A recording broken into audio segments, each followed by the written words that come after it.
जय श्री राम दोस्तों, कैसे हो आप सब। आई होप आप सभी अच्छे होंगे। मैं भी अच्छी हूँ।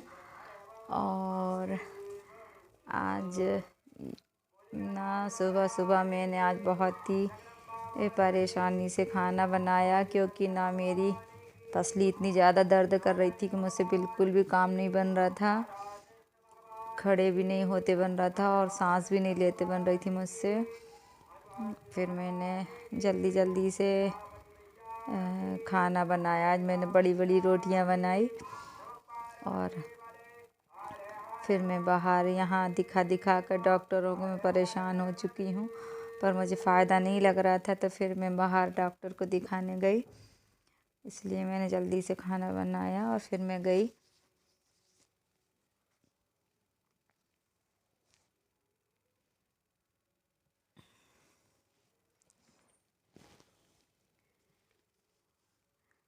साथ साथ ना मेरा बेटा भी मेरी बहुत हेल्प कर रहा था। आज उसी ने मुझे आटा भी मस के दिया, क्योंकि मुझसे नहीं बन रहा था। फिर उसने मेरी बहुत ज़्यादा हेल्प करी आज उसने मेरी। शायद वो भी थोड़ा सा घबराया हुआ था कि मम्मी को ज़्यादा परेशानी हो रही है। और आज की रात मैंने पता नहीं कैसे निकाली। ना ही तो मेरे से बैठते बन रहा था, ना मुझसे सांस खींचते बन रहा था, और लेटने में भी बहुत ज़्यादा तकलीफ़ हो रही थी। बहुत ज़्यादा से अनलिमिटेड असहनीय दर्द था मुझे। एक बार ये आप लोगों को मेरी रिम आवाज़ तो सुनाई देती है कि मैं भी हूँ। नहीं तो मुझे भूल जाओ, आप लोग इसे मत भूलना।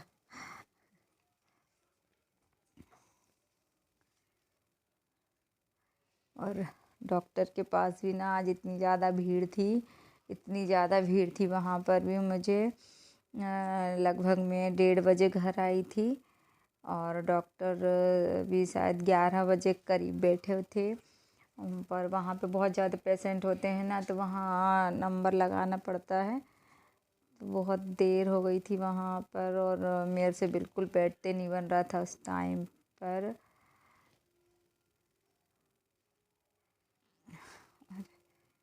फिर ना मैंने कहा भगवान जी को तो नहला दूँ। आज मैं मंदिर नहीं जा पाई थी, क्योंकि मुझसे बिल्कुल ही नहीं बन रहा था।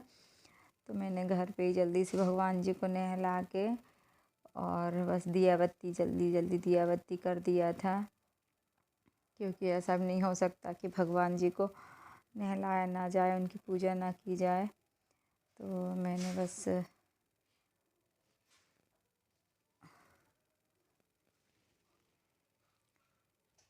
भगवान जी को नहला करके और फिर मैं चली गई थी डॉक्टर के पास। वहाँ पे डॉक्टर के पास ना बहुत भीड़ भी हो रही थी, और लोग जिनका नंबर लगा हुआ था वो लोग आते ही जा रहे थे। तो मेरा ना और फिर वहाँ डॉक्टर ने मुझसे बोला कि आप एक्सरे करवा के देख लो, और खून की जांच भी करवाई।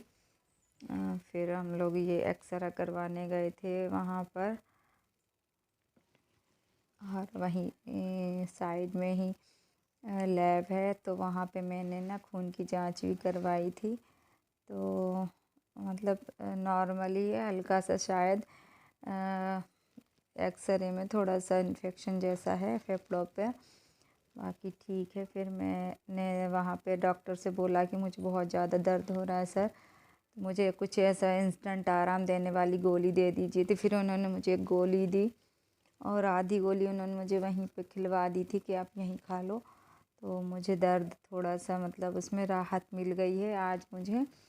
तो फिर घर आकर भी मैंने उसी में से आधी गोली खा ली थी। फिर मेरी ये ना मलाई वगैरह डब्बा भर चुका था, तो काफ़ी हो गई थी। मैंने सोचा मैंने कहा ये कर लेती हूँ, क्योंकि 1-2 दिन हो गए थे मेरी हिम्मत नहीं हो रही थी कि मैं ये कर लूँ। तो फिर मैंने फाइनली आज किया, क्योंकि मुझे थोड़ा सा नहीं, बहुत ये कहिए कि मुझे 25% ही दर्द है। बाकी वो गोलियों की वजह से मेरे को बहुत दर्द में राहत मिल गई है। और मैं ना रास्ते में से ये बेल लेकर आई थी। इसमें बहुत अच्छे येलो कलर के फूल खिलते हैं, जैसे छोटे सूरजमुखी होते हैं ना, सेम वैसे ही फूल खिलते हैं, बहुत अच्छे लगते हैं। तो ये बेल मुझे रास्ते में मिली थी, तो मैं लेकर आई थी। मैंने सोचा मैं इसे लगाऊंगी, तो फिर मैंने आकर के घर करेले की सब्ज़ी बनाई, और करेले कम थे इसलिए मैंने उसमें आलू भी डाले थे, तो इससे सब्ज़ी भी बढ़ गई थी और उसका स्वाद भी बढ़ गया था। और मैंने उसमें ना हल्का सा बेसन भी लगाया था, तो उससे भी टेस्ट बढ़ जाता है। अगर आपके बच्चे ना खाते हो ना करेले की सब्ज़ी, तो आप इस तरह से बना कर दीजिएगा तो आपके बच्चे ज़रूर खाएंगे।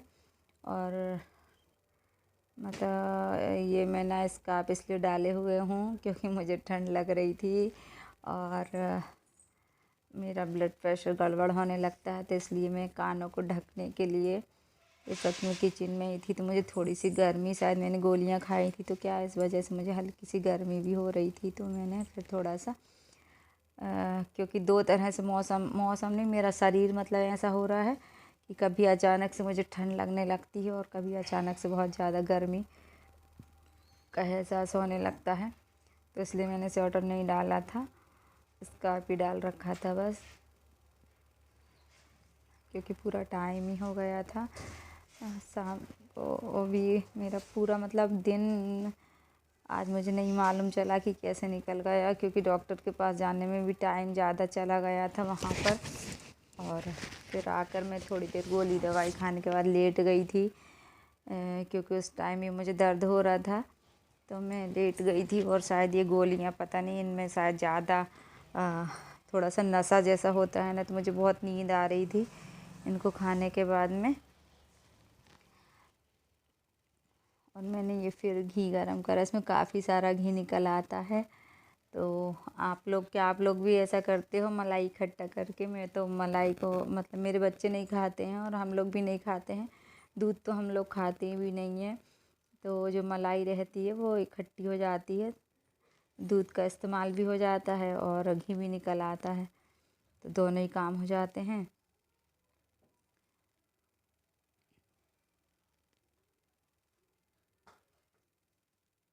घी गरम करते करते मैंने सोचा कि जब तक आटा भी मस लेती हूँ ताकि मेरे दोनों ही काम हो जाएं, फिर दिया बत्ती भी कर लूँगी। कि शाम हो चुकी थी, 6 बज चुके हैं, अंधेरा सा हो चुका था। और फिर मैंने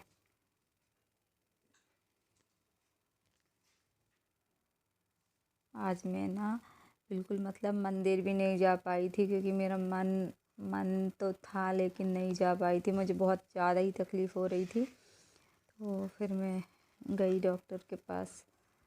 अब देखते हैं, 5 दिन के बाद डॉक्टर ने 5 दिन की गोली दवाइयाँ दे दी है मुझे और बोला है कि 5 दिन के बाद में आकर के दिखाना। मैं 5 दिन के बाद देखती हूँ मेरी क्या कंडीशन बनती है, तो फिर मैं जा कर के डॉक्टर को दिखाऊंगी। या तो मुझे 5 दिन में आराम लग ही जाता है, खांसी भी काफ़ी 1-2 मतलब 2 टाइम, मुझे अभी 2 टाइम हो गया है दवाई पीते हुए। तो अब देखते हैं।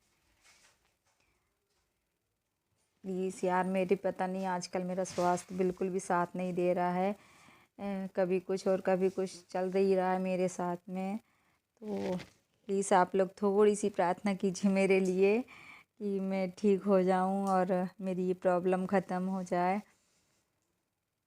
मैं ना फूल बत्ती बनाती हूँ, मुझे फूल बत्ती बनाना ही अच्छा लगता है। मैं ये लंबी वाली बत्तियाँ नहीं बनाती क्योंकि वो ना जल नहीं पाती, आधी जलती है और वो आधी वैसी ही रह जाती है, और ये फूल बत्तियाँ पूरी जल जाती हैं अच्छे से।